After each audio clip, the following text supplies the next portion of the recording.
Good evening. Tonight we're talking about Canada. Yes, Canada. America's sensible, fleece-wearing upstairs neighbor. The country you think of when you need to picture a moose politely apologizing to a maple tree. For decades, the relationship has been simple. America throws a loud, chaotic party, and Canada patiently waits for us to turn the music down. Economically, they've been our reliable sidekick, our Robin to our Batman. If Robin was perpetually trapped in a car with a broken GPS that only pointed south towards a Walmart. It has been a comfortable, if slightly patronizing arrangement for everyone involved. But something has been happening, and nobody seems to have noticed. While America has been, shall we say, distracted by a series of increasingly bizarre domestic psychodramas, from election cycles that feel like hostage situations to debating whether horse dewormer is a viable public health strategy, Canada has been busy, incredibly busy. They've been tiptoeing around the global stage like a cat burglar in flannel, quietly signing trade deals and forging alliances. They haven't just been diversifying, they've been building an entirely new economic architecture, one where all roads conspicuously don't lead to Washington, D.C. It's the geopolitical equivalent of your quiet friend suddenly revealing they're a world champion poker player who owns 3 yachts. This isn't just some boring policy shift you'd read about in a government pamphlet printed on beige paper. This is a fundamental rewiring of global trade. Think of it this way. For a century, North American trade has been a simple one-way street with a giant glowing USA sign at the end. Canada has effectively built a series of high-speed, multi-lane expressways that bypass that sign entirely. It's a move that is part strategy, part survival, and a massive signal that the old, comfortable power dynamic is not just changing, it might already be broken. This isn't just about selling more lumber or poutine, it's a quiet declaration of economic independence. So, for the next little while, I want you to forget everything you think you know about our polite northern neighbors. Forget the stereotypes about hockey and saying sorry too much. These aren't just minor trade agreements, these are power moves, meticulously planned and executed, with a subtlety that is, frankly, terrifying. They are chess moves disguised as paperwork, a quiet revolution happening in plain sight. So stay locked in, because if you're one of the millions who still think Canada is just America's hat, you're about to find out that Hat has secretly been building its own rocket ship. Right, let's get into it. Number 6. The Comprehensive Economic and Trade Agreement with the European Union, or CETA. Now what if Canada found a way to sidestep the absolute circus of US trade drama and gain preferential access to a market of over 450 million consumers? Well, that's exactly what they did. While America was busy threatening to build walls and picking trade fights with, well, everyone, including its own reflection in the mirror, Canada was across the Atlantic, shaking hands, smiling politely, and signing a deal that essentially makes it Europe's favorite North American trading partner. It's like breaking up with your chaotic, unpredictable boyfriend and immediately starting to date a consortium of 27 stable, well-dressed doctors and engineers. This wasn't some spur-of-the-moment decision. This was the culmination of years of painstaking negotiation. Think of the sheer bureaucratic nightmare of getting 27 different countries, each with their own pet industries and political quirks, to agree on anything. It's like trying to get a family of 27 to agree on a pizza topping. Belgium wants waffles on it, France insists on a delicate, almost imperceptible cheese, and Germany is demanding the crust be structurally sound enough to support a small car. And yet, Canada managed it. They waltzed in, charmed everyone, and walked out with a deal that eliminated 98% of tariffs between them and the EU. The brilliance of CETA is its sheer scope. It's not just about selling more maple syrup to Paris, although you can be sure that is happening. This deal covers everything from cars to cheese, from professional services to government procurement. It means a Canadian engineering firm can bid on a contract to build a bridge in Spain just as easily as a Spanish one can. It's a level of economic integration that the US can currently only dream of, because we're too busy arguing about which light beer best represents freedom. It's a staggering achievement in diplomacy and foresight, and here's the truly beautiful part.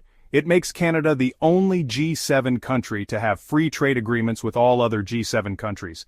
Let me repeat that. The only one. They have built a unique economic bridge connecting North America and Europe, and they are the sole toll collectors on it. While the US was playing checkers, Canada was playing three-dimensional, underwater, zero-gravity chess and winning. It's a strategic masterstroke that fundamentally changes their position on the world stage, moving them from a supporting actor to a key player who suddenly has a lot more lines. So, what does a deal like CETA actually do? Well, for starters, it makes Canadian goods ridiculously competitive in Europe. Imagine a Canadian company that makes, I don't know, artisanal moose antler coat racks. Before CETA, when they tried to sell their magnificent creations in Germany, they'd get slapped with a tariff. A tax that made their coat racks more expensive than a German-made, precision-engineered minimalist steel hook. But with CETA, that tariff vanishes. Suddenly, the Canadian moose antler rack is on a level playing field. It's a continent-wide discount coupon for anything stamped with a maple leaf. But it goes so much deeper than just cutting taxes on goods. The agreement tackles something called non-tariff barriers, which is the boring bureaucratic term for all the infuriating red tape that stops trade. Things like different product standards or certification requirements. CETA streamlines this, meaning a product certified as safe in Canada is often accepted as safe in the EU without needing a whole new battery of expensive tests. This is a game changer for small and medium-sized businesses, the very ones that can't afford an army of lawyers and consultants to navigate the labyrinth of international regulations. It's like giving them an all-access backstage pass to the European market. And then there's the part about government procurement. This is huge. Before CETA, if the French government wanted to buy a new fleet of official state vehicles, they would almost certainly buy them from a European company like Peugeot or Renault. But now, Canadian automakers can throw their hat in the ring. The agreement opens up vast government purchasing markets at the national, regional, and even local levels. We're talking about billions upon billions of euros in government contracts for everything from IT services to construction projects, all now open to Canadian bidders. Canada didn't just get access to European consumers, they got access to European taxpayers' money. This comprehensive approach is what makes CETA a next-generation trade deal. It's not just about trading widgets, it's about entwining economies. It facilitates the movement of professionals, protects intellectual property, and establishes predictable rules for investment. It's less of a simple sales agreement and more of a full-blown economic marriage, and one that was officiated while the US was still arguing about who should be invited to the wedding. It's a quiet, devastatingly effective way of saying we have other options, and frankly they're looking very, very attractive right now. So where does this leave the United States? Well, in a word, awkwardly. Suddenly, American businesses are at a distinct disadvantage. Let's go back to our coat rack example. While the Canadian moose antler rack sails into Hamburg tariff-free, an American company selling, say, bald eagle feather dusters still has to pay the full tariff. Their product is instantly more expensive, not because it's worse, but simply because of its passport. American companies now have to compete against Canadian rivals who are essentially playing with a cheat code. It's like showing up to a marathon only to find the Canadian team has been allowed to use rollerblades. This creates a very strange incentive. For an American company that does a lot of business in Europe, it might now make more sense to open a subsidiary or a manufacturing plant in, you guessed it, Canada. By producing their goods on Canadian soil, they can slap a maple leaf on the box and ship them to the EU under the preferential terms of CETA. Canada essentially becomes a backdoor to Europe for savvy American businesses, and in the process it attracts investment, jobs, and technology that might have otherwise stayed in or gone to the United States. It's a brilliant, if slightly cheeky, judo move. This is the slow, creeping erosion of American economic leverage. For decades, the U.S. was the indispensable market. Access to American consumers was the ultimate prize in any trade negotiation. But by creating these powerful parallel trade networks, Canada is helping to build a world where that's no longer the only game in town. The EU now has a secure, stable, and highly integrated trading partner in North America that isn't the United States. This reduces their dependency on us and gives them more options, which in turn weakens America's bargaining position in future negotiations. Ultimately, CETA is a massive wake-up call that America seems to have slept right through. It's a clear demonstration that our neighbors are no longer content to have their economic fortunes tied exclusively to our political whims. They have looked at the global landscape, they have seen the writing on the wall, and they have acted decisively to secure their own future. They built a bridge to the world's largest single market, and they did it without asking for our permission or our help, and that should be, for anyone paying attention, a deeply sobering thought. Alright, next up, number 5, the Comprehensive and Progressive Agreement for Trans-Pacific Partnership, or CPTPP. Now this is a story with a twist. Did Canada just ditch the United States and link arms with the fastest-growing economies in the world? Oh, you bet your sweet maple-scented dollars they did. The CPTPP is the zombie apocalypse survivor of trade deals. It was originally called the TPP, and it was America's baby, a huge, ambitious plan to create a trading bloc to counter China's influence in Asia. It was the geopolitical equivalent of forming the Justice League. And then, in 2017, in a move of spectacular diplomatic self-harm, the United States quit. We just left. We packed our bags and walked out of the Hall of Justice, leaving everyone else standing there, awkwardly. Now, any normal trade deal would have died right then and there. Without its main proponent, the whole thing should have collapsed into a pile of meaningless acronyms. But it didn't. In a truly stunning turn of events, the remaining 11 countries, with Canada and Japan taking the lead, decided to go ahead without us. They picked up the pieces, dusted them off, tweaked a few controversial clauses that the US had insisted on, and relaunched it as the CPTPP. It was the ultimate "we're better off without you" move. It's like the rest of the band, kicking out the volatile lead singer and then immediately releasing a critically acclaimed best-selling album. This was a massive deal. The CPTPP connects Canada to 10 other countries around the Pacific Rim, including major players like Japan, Australia, Vietnam, and Mexico. It's a market of 500 million people and a combined GDP of over $13 trillion. And here's the kicker, it's a club that the United States is pointedly not a member of. Canada now has preferential access to some of the most dynamic economies on the planet, markets that are growing at a pace that makes the US and Europe look sluggish. They essentially got all the benefits of the original American plan, but without America. Think about the message that sends. It tells the world that major multilateral agreements are possible without American leadership. It tells Asia that there are other partners in the West who are reliable and committed to free trade even when the US is not. For Canada, it was a golden opportunity that fell right into their lap. They saw the vacuum left by the US withdrawal and they sprinted to fill it, cementing their status as a key Pacific nation and a champion of the international rules-based order, all while America was busy watching from the sidelines, presumably complaining that the new album just doesn't rock as hard. So, what does being in the CPTP club actually get you? Well, for Canada, it's a golden ticket to Asia. This isn't just about Japan and Australia, it's about gaining a crucial foothold in rapidly emerging markets like Vietnam and Malaysia. These are countries with a burgeoning middle class, hungry for the high-quality goods and resources that Canada has in abundance. Before this deal, a Canadian pork producer trying to sell bacon in Japan faced tariffs that could be as high as 20%.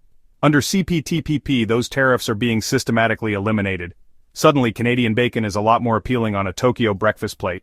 The agreement slashes tariffs on a whole host of Canadian exports: beef, wheat, seafood, industrial goods, you name it. It makes Canadian products cheaper and more competitive across a vast and growing region. But again, like CETA, it's about more than just tariffs. It sets modern, high-standard rules for digital trade, intellectual property, and state-owned enterprises.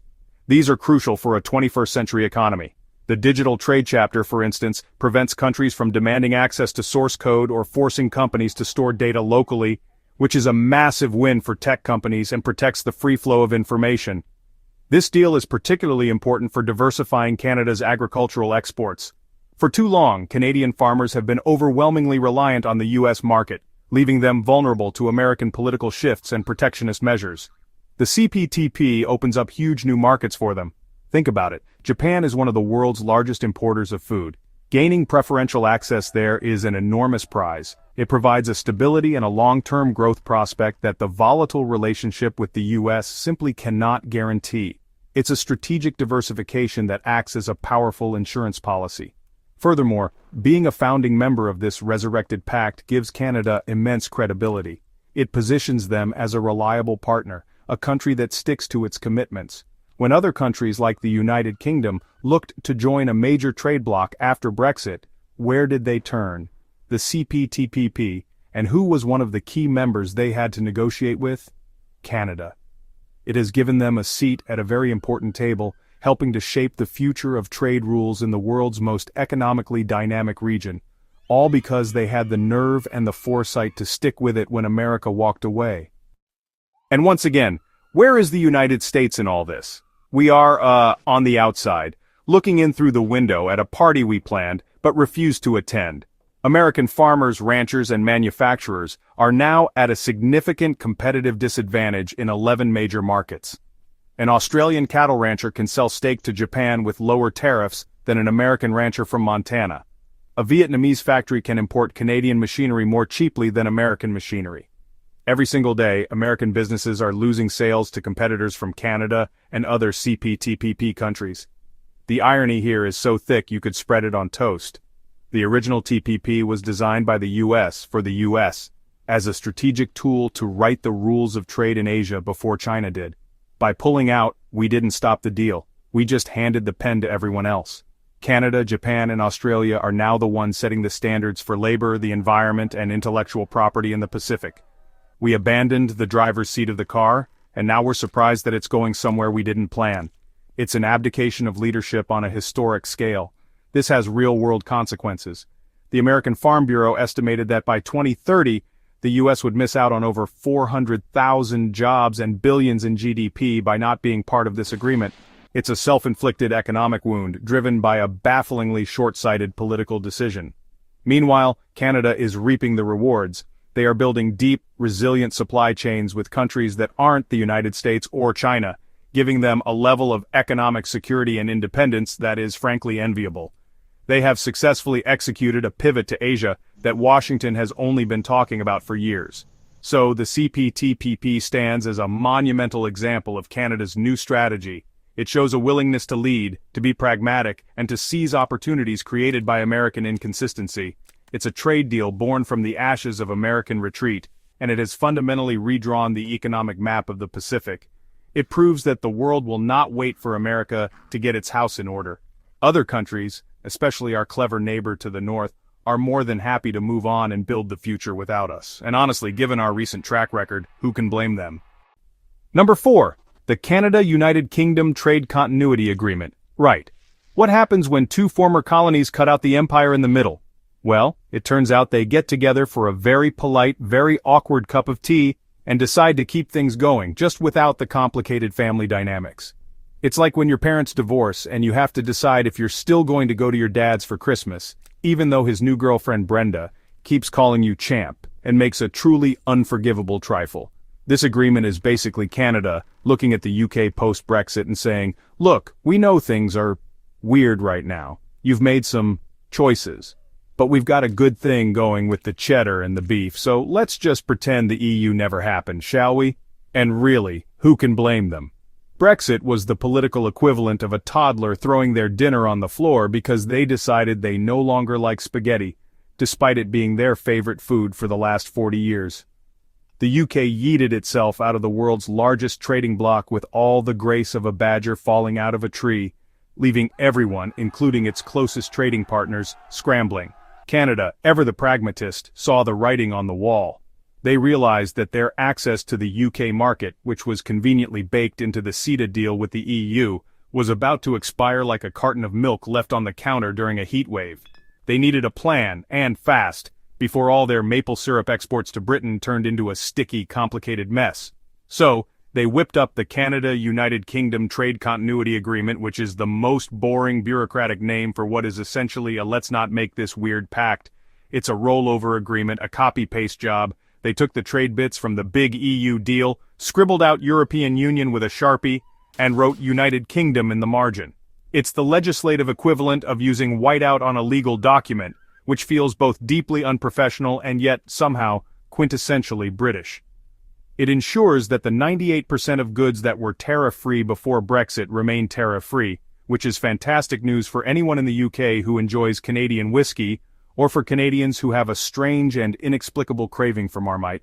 This wasn't about forging a bold new future, it was about damage control. It was about preventing a catastrophic collapse in trade between two historically linked nations. Think of it as a temporary fix, a piece of duct tape holding together a leaky pipe while they figure out how to call a real plumber. While the rest of the world was watching the Brexit dumpster fire with a mixture of horror and schadenfreude, Canada was quietly pulling its assets out of the flames. It was a savvy, if not particularly glamorous move, a quiet, sensible act of economic self-preservation in the face of someone else's very loud, very public, and very, very messy breakup. Of course, this whole affair is wrapped in the cozy, slightly moth-eaten comfort blanket of the Commonwealth. Whenever the UK does something baffling on the world stage, They love to bring up the Commonwealth as if it's a global supergroup that's just one hit song away from a reunion tour. Oh, don't worry about the EU, they say, we've got the Commonwealth. Which is a bit like saying, don't worry about losing your job, you've got a really great stamp collection. It's nice, sure, but it's not going to pay the bills. And Canada, being a senior member of this club, was the first one they called, cap in hand, to prove that Global Britain wasn't just a sad, lonely slogan. The pressure was on.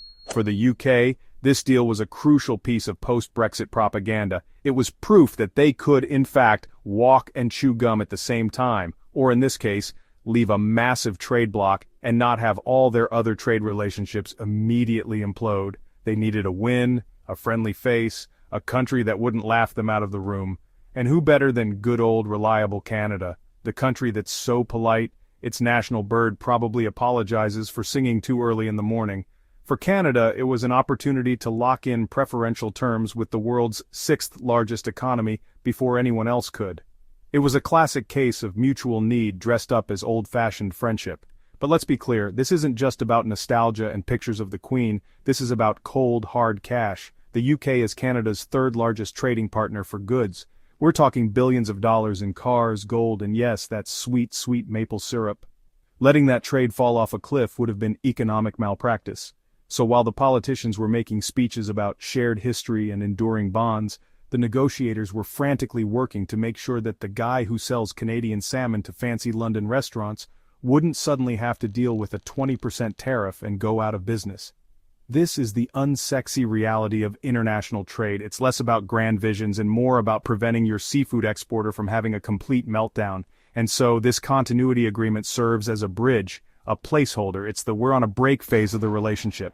Both sides have agreed to start negotiations on a new, bespoke, all-singing, all-dancing trade deal, tailored specifically to their post-Brexit realities. But that's a story for another day. For now, they've successfully put a plaster on a wound. It might not be a permanent solution, but it stopped the bleeding, kept the supply of British gin flowing into Canada, and allowed both nations to quietly get on with the business of selling things to each other, which, at the end of the day, is what this is all about. So what does this all mean? Well, it means that while American businesses were trying to figure out the new customs forms for shipping to Dover, Canadian businesses were already sipping tea and carrying on as if nothing had happened. This is the quiet Canadian advantage. While the world's attention was on the high-drama, headline-grabbing chaos of Brexit, Canada was executing a plan with the quiet efficiency of a librarian. They secured certainty in an uncertain market. They maintained their privileged access. They essentially got to keep all the benefits of the UK being in the EU, without the UK actually being in the EU. It's kind of like getting to keep your ex's Netflix password. All of the content, none of the drama. This move really highlights a fundamental difference in approach between Canada and its southern neighbor. The US approach to trade often feels like a wrestling match full of bluster, threats, and body slams. Canada's approach is more like curling. It's strategic, it's precise, it involves a lot of quiet sweeping, and at the end, nobody's quite sure how they did it, but they've slid their stone right into the center of the house. This UK deal is a perfect example. No muss, no fuss. Just a calm, logical solution to a problem created by someone else's spectacular, self-inflicted political injury. It's a masterclass in geopolitical pragmatism. Think about the signal this sends to the rest of the world. It says that Canada is a reliable partner. It says that Canada is open for business, even when its traditional allies are busy setting their own houses on fire. It reinforces this image of Canada as a stable, predictable player on a global stage that increasingly resembles a chaotic reality TV show. While other countries are throwing chairs, Canada is quietly setting the table for dinner. This reputation is, in itself, a massive economic asset. It attracts investment, it builds trust, and it allows Canada to punch well above its weight in international negotiations. Ultimately, the Canada-UK agreement is a small but significant piece of a much larger puzzle. It's one more thread in the complex web of trade deals that Canada is weaving to diversify away from its overwhelming reliance on the United States. It's a quiet, understated, and frankly, slightly boring agreement. And that's precisely why it's so brilliant. It's a testament to the power of getting things done without making a fuss. It's the most Canadian revolution imaginable, a polite, well-organized, and devastatingly effective trade coup, all accomplished without ever raising its voice. the Canada-Korea Free Trade Agreement. Now, what do maple syrup and microchips have in common? Apparently, a direct flight between Vancouver and Seoul and a burning desire to sell things to each other without pesky tariffs. This agreement, the CKFTA, was Canada's very first free trade deal in the Asia-Pacific region. And let's be honest, when you think of Canada and Asia, your mind doesn't immediately leap to a bustling economic partnership.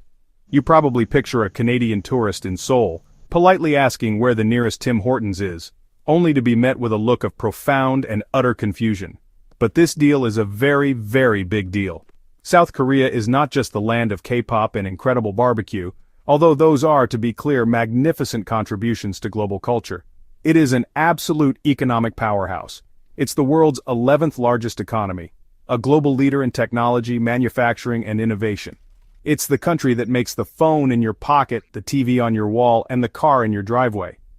For Canada, a country rich in natural resources but looking to move up the value chain, getting preferred access to this market was like finding a golden ticket to Willy Wonka's high-tech, hyper-efficient kimchi-fueled factory.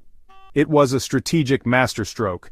Before this deal, Canadian exporters were getting absolutely hammered. Competing against countries like the US and the EU who already had trade deals with Korea was like trying to win a marathon wearing snowshoes. Canadian beef producers were losing ground to American ranchers. Our pork producers were getting beaten by the Chileans. Tariffs on Canadian goods were as high as 50% for some agricultural products. It was an uneven playing field, tilted so steeply that our exporters were basically trying to run uphill, backwards into a headwind. The CKFTA leveled that field. It was Canada's way of saying, hey, our bacon is just as good, if not better, so let's get rid of these, frankly, insulting taxes. And it wasn't just about bacon and beef. This was about future-proofing the Canadian economy. It was about linking up with a dynamic, forward-looking partner. It was about getting Canadian-made industrial goods, aerospace parts, and financial services into one of the most sophisticated markets on the planet. It was a clear signal that Canada's trade ambitions extended far beyond its own continent.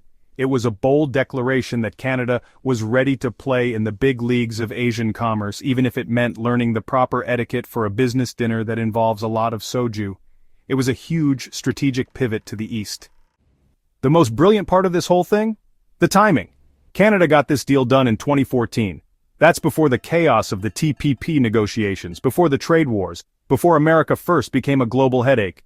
By being the first G7 country to lock in a deal with South Korea after the EU and US, Canada gained what's known as a first-mover advantage, or as I like to call it, the getting to the buffet before the tour bus arrives advantage. They got their pick of the best dishes while everyone else was still stuck in traffic. This gave Canadian companies a significant leg up on competitors from countries like Australia and New Zealand.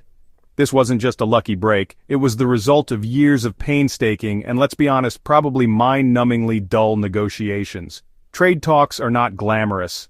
They are an endless series of meetings in beige rooms fueled by stale coffee and a deep, deep understanding of tariff classification codes. But the payoff is immense. By eliminating nearly 98% of tariffs, the CKFTA gave Canadian businesses a price advantage that was impossible to ignore. Suddenly, Canadian lobster, frozen French fries, and canola oil became much more attractive to Korean buyers. It's the economic equivalent of putting your product on sale permanently. This created a direct and measurable impact. Just look at the numbers. In the years following the agreement, Canadian exports to South Korea surged. We're talking a more than 60% increase in merchandise exports. That's not a small bump. That's a rocket launch. Shipments of Canadian beef to Korea, for instance, went from around $80 million to over $200 million. That's a lot of bulgogi. This isn't some abstract economic theory. This is real money flowing into the pockets of Canadian farmers, ranchers, and manufacturers. It's proof that these quiet, boring trade deals can have a loud, dramatic, and incredibly positive effect on people's livelihoods. And the benefits flowed both ways. Canadians got cheaper access to those fantastic Hyundai and Kia cars, not to mention Samsung phones and LG televisions. It streamlined the supply chain for the parts and components that Canadian manufacturers use to build their own products.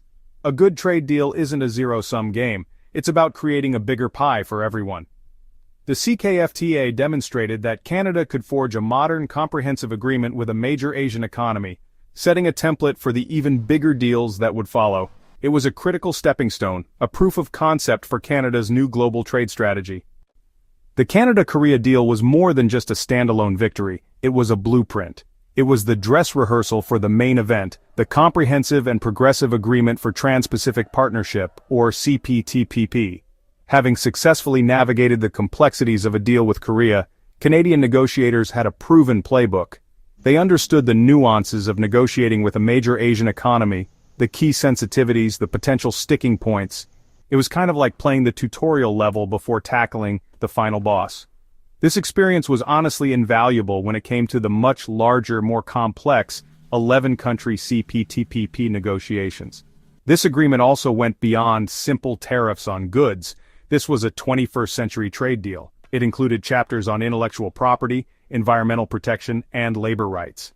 Now yes, I know, whenever a politician mentions labor rights in a trade deal, it often has all the binding force of a New Year's resolution. But the inclusion of these chapters, however imperfect, was significant.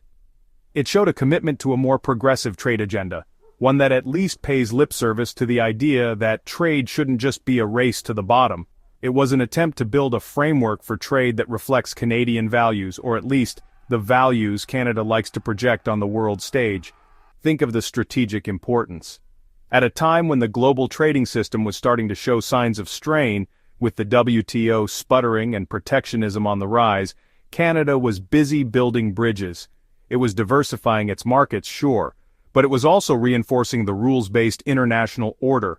It was a vote of confidence in the idea that open markets and international cooperation are still the best way to generate prosperity. While others were building walls, Canada was signing deals. It was a quiet but firm rejection of the isolationist tide. So, the Canada-Korea Free Trade Agreement might not have the catchiest name, and it probably won't be made into a blockbuster movie anytime soon, unless they cast Ryan Reynolds as a plucky lobster exporter, which, now that I say it, I would absolutely watch. But its importance cannot be overstated. It was Canada's gateway to Asia, a massive economic win, and a critical strategic move that laid the groundwork for an even more ambitious trade agenda. It proved that Canada could not only compete but thrive in the world's most dynamic economic region. And it all started with seeing the potential in a partnership between maple syrup and microchips. The Canada-Israel Free Trade Agreement, or CETA. Now what do you get when a tech powerhouse in the Middle East links arms with a resource-rich giant up north? You get a surprisingly potent combination, like putting sriracha on your poutine. It might sound a little weird at first, but trust me, it works. Israel, the startup nation, is a global hub of innovation, a desert oasis of venture capital and technological wizardry. Canada is, well, Canada, a vast expanse of trees, rocks, and water, with a quiet but powerful advanced economy. This deal is about connecting Canada's scale with Israel's smarts. This isn't a new relationship. The original CETA was actually signed way back in 1997, which in internet years is basically the Jurassic period, but it was a deal for a different time. It mostly covered trade in goods, which was fine, but it was like having a 1997-era cell phone. Sure, it could make calls, but it couldn't order you a pizza, hail a cab, or let you watch videos of cats falling off furniture. The world had changed, and the agreement needed a serious upgrade. So, in 2019, they modernized it, rebooted it, gave it the full 21st century treatment. It was less a sequel and more a J.J. Abrams lens flare-style remake. The modernized CETA is designed for the economy of today, not the economy of the Spice Girls and dial-up modems. It slashes tariffs on agricultural and agri-food products, which is great news for Israeli importers who now have cheaper access to Canadian grains and fish, and for Canadian grocery shoppers who can get their hands on Israeli dates and peppers for less. But the real game changer is how the new agreement goes beyond just shipping boxes of stuff back and forth. It's about creating a seamless environment for two of the world's most innovative economies to collaborate. It includes new provisions to reduce red tape for businesses, making it easier for a small Canadian software company to work with an Israeli cybersecurity firm. It has chapters on labor and environmental protection, and for the first time in any Canadian trade agreement, a dedicated chapter on promoting gender equality and empowering women in business. That's right. A trade deal with a feminist foreign policy lens.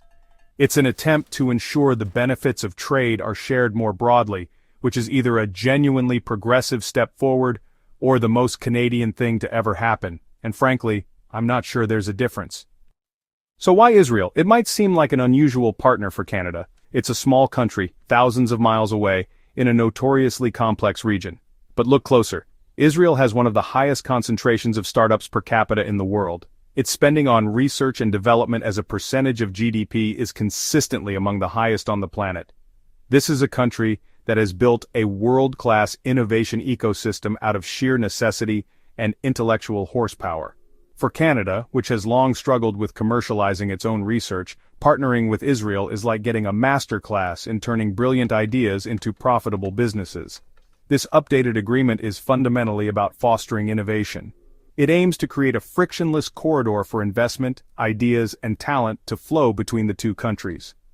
Imagine a Canadian AI research institute collaborating with a team in Tel Aviv to develop new medical imaging technology, or an Israeli water conservation tech firm partnering with a Canadian municipality to solve drought issues. The modernized CETA is the legal and economic architecture that makes those kinds of partnerships easier and more profitable. It's not just about selling more lumber, it's about building the next generation of technology together. And let's touch on that gender chapter again because it is genuinely groundbreaking. It's the first of its kind for Canada. It acknowledges that trade policies can affect men and women differently, and includes commitments to create programs and policies that help women entrepreneurs, professionals, and business owners take full advantage of the agreement. Is it going to single-handedly smash the patriarchy? Of course not. But is it a significant and symbolic step towards a more inclusive model of trade? Absolutely. It sets a new standard for future Canadian trade deals and sends a powerful message about the country's values. This deal demonstrates the agility of Canada's trade strategy. It's not just about chasing the biggest markets, it's about identifying strategic partners who offer unique complementary strengths. The relationship with the EU is about scale. The relationship with the Pacific nations is about growth. The relationship with Israel is about innovation. By building this diverse portfolio of partnerships, Canada is making its economy more resilient, more dynamic, and less vulnerable to shocks from any one particular region or partner. It's the investment advice your dad gave you. Don't put all your eggs in one basket, especially if that basket is located directly south of your border. Now, you cannot talk about a trade deal with Israel without acknowledging the complex geopolitical context. It's the elephant in the room, and it's an elephant that is juggling, on fire, and riding a unicycle. For the Canadian government, strengthening trade ties is also a form of diplomatic engagement. It's a way of maintaining a strong bilateral relationship and keeping lines of communication open, even amidst the incredibly difficult and sensitive politics of the region. It's a pragmatic approach that separates, to the extent possible, economic cooperation from political disputes. This is a tightrope walk, and not everyone is happy about it. Critics argue that deepening economic ties can be seen as an endorsement of government policies they oppose. Proponents argue that engagement and trade are more effective tools for influence and dialogue than isolation. It is, to put it mildly, a contentious issue. But from a purely trade strategy perspective, the government's calculation is clear. Israel is a vital innovation hub, and Canada's economy benefits from being plugged into it. The modernized CETA is the mechanism for deepening that specific, targeted economic connection. This modernized deal also serves as another example of Canada quietly getting on with business, while others are mired in political gridlock. It was updated and ratified with relatively little fanfare, a testament to the behind-the-scenes work of negotiators and diplomats. It reinforced Canada's reputation as a country that can get deals done, even with partners in complicated parts of the world. It's part of a broader strategy of being a reliable, consistent, and business-focused player on the global stage, a beacon of boring, predictable stability. So, the Canada-Israel Free Trade Agreement, especially in its modernized form, is a fascinating case study. It's a deal that's not about volume, but about value. It's about connecting two highly advanced economies at the cutting edge of research and development. It's forward-looking, incorporating progressive elements on gender and labor that set a new precedent. And it's a shrewd piece of economic statecraft, securing a vital link to a global innovation hotspot. It's another crucial, if quiet, piece of Canada's grand plan to rewire its connections to the global economy. And finally, we arrive at number 1, the Canada-Chile Free Trade Agreement. Ever wondered why Canadian avocados are suddenly cheaper than the ones sitting in California? Yes, you heard that right. Avocados in Canada, a country whose national plant is a leaf that produces syrup and whose national animal is a flat-tailed rodent that builds dams. Yet, here we are, discussing its strategic dominance in the world of guacamole ingredients. It's like finding out your mild-mannered accountant is secretly a world champion luchador. It's baffling, slightly terrifying, and you suddenly have a lot of questions about their weekend activities and why they keep a sequin mask in their desk drawer. This agreement, which has been quietly chugging along since 1997, is one of the oldest and most mature in Canada's arsenal. It was a pioneering move, Canada's first free trade agreement with a South American nation, and it laid the groundwork for everything that followed. Think of it as the pilot episode of Canada's grand series, Let's Make Friends with Everyone Who Isn't Our Loud Neighbor. It was a bold statement, a declaration that Canada was no longer content to just be the attic apartment in the North American house party. They were ready to go downstairs, mingle, and maybe even spike the punch with some surprisingly affordable Chilean wine. So what does this deal actually do? It eliminates tariffs on a massive range of goods, creating a seamless economic highway between the Canadian Rockies and the Andes. For Chile, it meant their world-class copper, luscious fruits, and exceptional wines could flood the Canadian market without those pesky import taxes. Suddenly, Canadians found themselves enjoying summer berries in the dead of winter, a minor miracle that probably confused the hell out of a lot of grizzly bears.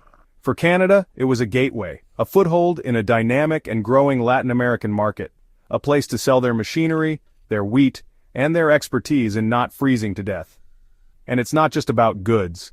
This agreement was groundbreakingly progressive for its time, including chapters on the environment and labor rights. Yes, back in the 90s, while the rest of us were debating Beanie Babies and the artistic merits of the Macarena, Canada and Chile were sitting down to have a grown-up conversation about sustainable development. It's the trade deal equivalent of being the first person in your friend group to start a 401k. It's responsible, it's forward-thinking, and it makes everyone else look slightly childish for still spending all their money on pogs and boy bands. This wasn't just a trade deal, it was a mission statement. Of course, it's not all sunshine, wine, and suspiciously affordable avocados. The agreement has had a significant and at times controversial impact on the mining sector. Canadian mining companies, some of the largest in the world, have invested billions in Chile, drawn by its immense copper reserves. This has created jobs and spurred economic growth, which is the kind of thing politicians love to shout about from podiums. It's the economic equivalent of a slam dunk, a clear, undeniable win that you can put on a brochure. It's simple, it's shiny, and it conveniently ignores the complexities brewing just beneath the surface. Because, and you may want to sit down for this, large-scale mining can have some, shall we say, less than ideal environmental and social consequences. Shocking, I know. It's like finding out that a diet consisting entirely of deep-fried butter sticks might have health drawbacks. The influx of Canadian investment has raised legitimate concerns in Chile about water rights, land use, and the displacement of indigenous communities. These are not small issues. They are deeply complex, emotional, and vital struggles that don't fit neatly onto a corporate responsibility pamphlet or a celebratory government press release. It's the messy, uncomfortable reality behind the polished narrative of mutual prosperity. The agreement includes provisions for corporate social responsibility, but let's be honest, those clauses can sometimes have all the enforcement power of a polite suggestion note left on a roommate's door. While many Canadian companies operate responsibly, the framework has been criticized for not having strong enough teeth to hold all actors accountable. It's one thing to agree in principle that you shouldn't poison the local water supply. It's another thing entirely to have robust, independent mechanisms that can slap a multi-billion-dollar corporation with a penalty that actually stings. Without that, you're just trusting a fox to guard a henhouse because he signed a piece of paper promising to be a vegetarian. This tension is the central drama of the Canada-Chile story. It's a microcosm of the global debate about how to balance economic ambition with environmental stewardship and social justice. It's the high-wire act of modern globalization. On one hand, you have undeniable economic benefits, investment, and growth. On the other, you have profound, potentially irreversible impacts on people and the planet. Navigating this is not easy, and it proves that even the most well-intentioned trade deals can create a new set of incredibly difficult problems that require constant vigilance, debate, and a willingness to admit that maybe, just maybe, the initial plan wasn't perfect. But here's where it gets interesting. Instead of letting the agreement gather dust like a forgotten relic of the 90s, Canada and Chile did something remarkable. They updated it. In 2019, they added a dedicated chapter on trade and gender. Yes, gender. A concept that makes some politicians break out in a cold sweat was put front and center in a major international trade agreement. This was a world first, a deliberate attempt to ensure that the benefits of trade are felt by everyone, not just the guys in the boardroom. It's an explicit acknowledgement that economic policies are not gender neutral, which is a refreshingly modern take. This new chapter isn't just symbolic fluff. It includes commitments to create programs and policies that help women entrepreneurs access international markets, tackle workplace discrimination, and promote gender equality in the corporate world. It's about creating real, tangible pathways for women to participate in and profit from trade. It's the difference between saying everyone is welcome at the party and actually sending a car to pick someone up who doesn't have a ride. It's an active, intentional effort to level a playing field that has been tilted for centuries, and it's being done through the unlikely vehicle of a trade pact. And they didn't stop there. The modernization also beefed up other areas, including technical barriers to trade and sanitary measures, making the agreement more transparent and efficient. Think of it as upgrading your old flip phone to a brand new smartphone.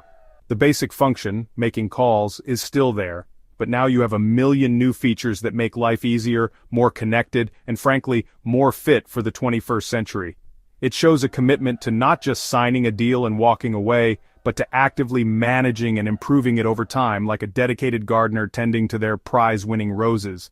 This act of modernization is perhaps the most important lesson from the Canada-Chile agreement. It demonstrates that trade deals don't have to be static documents, set in stone forever. They can be living, breathing frameworks that evolve to meet new challenges and reflect changing societal values. In an era of intense skepticism about globalization, this is a powerful counter-narrative. It suggests that maybe, just maybe, the problem isn't trade itself, but the way we've been doing it.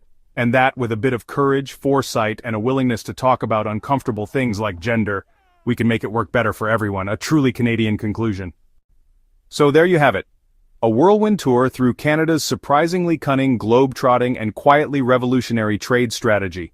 From the European Union to the Pacific Rim, from the United Kingdom to Korea, Israel, and Chile, Canada has been meticulously building a global network, all while its southern neighbor was, to put it mildly, distracted. If this opened your eyes to what Canada's really been up to, if you're now looking at that bottle of maple syrup with a newfound sense of geopolitical respect, then it's time to do something about it. And no, I don't mean invading Vermont to secure the world's syrup reserves. That's a terrible idea. First, hit that like button. Seriously, it seems like a small, meaningless gesture, but in the bizarre ecosystem of the internet, it's a vote. It's you telling the mysterious algorithm, that all-powerful digital god that rules our lives, that this is the kind of content you want to see. It's a signal that says yes, more of the meticulously researched deep dives into surprisingly spicy Canadian trade policy please, and less of the videos of cats falling off furniture. Though to be fair, those are also important. But liking this video helps it reach more people who are still operating under the assumption that Canada's biggest export is apologies. Second, share it. Share it with someone still thinking the United States calls all the shots. We all know that person, the one who thinks the entire global economy is just a spin-off of the Dow Jones Industrial Average. Send this video to your uncle who forwards you conspiracy theories, to your friend who thinks international relations is just what happens in the James Bond movies, to your cousin who still thinks NAFTA is a thing. Be the agent of enlightenment in your social circle. Be the person who gently, or not so gently, shatters their comfortable US-centric worldview with the hard, cold, poutine-covered truth about Canada's global ambitions. Think of it as a public service. You are inoculating your friends and family against outdated geopolitical narratives. You are providing them with the antidote to simplistic thinking. Every share is a small ripple in the pond of public consciousness, and enough ripples can create a wave of awareness that might just make people look at the world a little differently, and maybe, just maybe, start asking more questions about the quiet, unassuming players who are actually changing the game while no one is watching. Go on, be the hero your social media feed deserves. And while you're at it, make sure to subscribe for more surprising truths they don't want you to notice. And let's be clear about who they are. They are the purveyors of lazy narratives, the pundits who paint the world in broad, unhelpful strokes. They are the ones who benefit from you believing that the world is a simple place with one undisputed superpower and a bunch of supporting characters. Subscribing is your act of defiance against that oversimplification. It's you signing up for the full story, the messy, complicated, and, honestly, the infinitely more interesting reality of how our world actually works. Because, trust us, you won't want to miss what's next. We are just scratching the surface here. We've looked at trade, but what about Canada's role in international diplomacy? What about its investments in green technology? What about its surprisingly robust and independent foreign policy? There is a treasure trove of stories waiting to be told, stories that challenge our assumptions and reveal the intricate machinery humming along just beneath the surface of the daily news cycle. These are the narratives that provide context, that add depth, and that ultimately empower you to be a more informed citizen of the world. This channel is a commitment.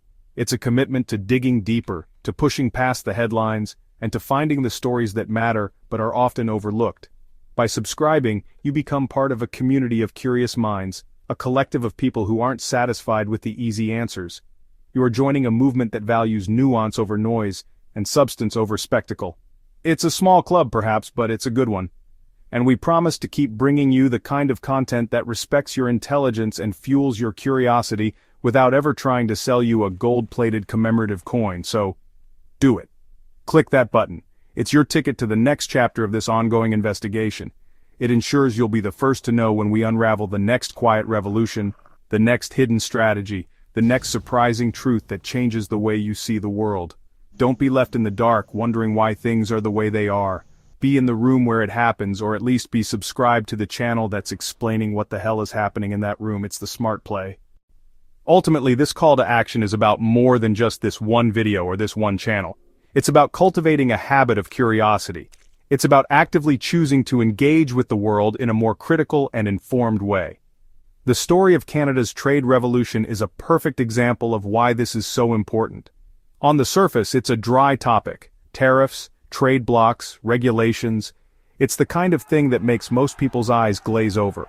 But when you dig in, you find a fascinating story of strategy, ambition, and a nation quietly forging its own path on the global stage.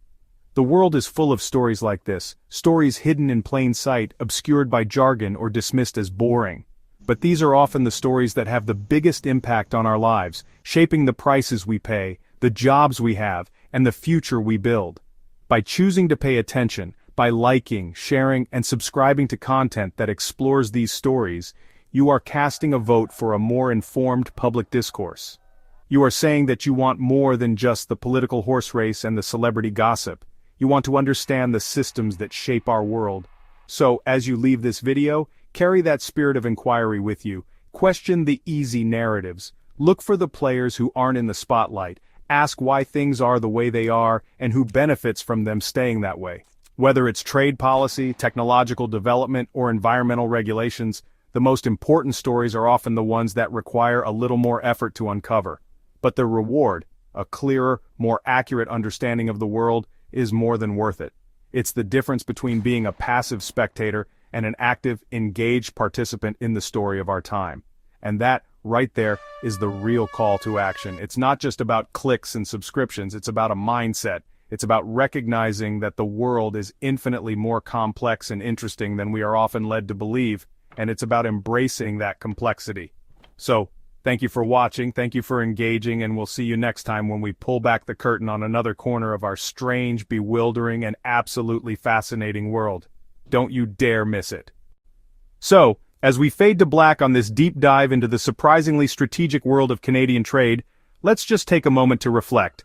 We've seen Canada play chess while others were playing checkers, quietly assembling a global network that gives it unprecedented access and influence. If this journey through the fine print of international agreements has, in any way, rewired your brain, then you know the drill. That like button isn't just a button, it's a flare you shoot up into the digital sky, signaling to others that there's something important down here worth looking at. It's the modern-day equivalent of Paul Revere's ride, only with less horse and more carpal tunnel. And please, share this video. Share it with anyone who still believes the world map has the United States in giant font and every other country in tiny, barely legible print. Be the person who introduces them to the reality of a multipolar world where a nation known for its politeness can also be a ruthless economic strategist. It's a crucial piece of the global puzzle, and by sharing it, you're helping to put that puzzle together for someone else. You're doing your part to build a more nuanced understanding of our interconnected world, one bewildered friend at a time. It's a noble and frankly necessary task in this day and age, and of course make sure you are subscribed for more surprising truths they don't want you to notice, because this is what we do. We find the threads that everyone else has missed, and we pull on them until the whole picture unravels. There are so many more stories like this out there, hiding in economic reports, diplomatic cables, and overlooked headlines. Trust us, you won't want to miss what's next, because the world is only getting more complicated, and the quiet revolutions are happening faster than ever. Sticking with us is your best bet for keeping up. Thank you for joining us on this exploration. We hope it's left you with a new appreciation for our neighbors to the north, and a healthy skepticism for the narratives you're usually fed. The world is a fascinatingly complex place, and the countries you least suspect are often making the biggest moves. Stay curious, stay critical, and we will see you again very soon for another story that's been hiding in plain sight. Good night.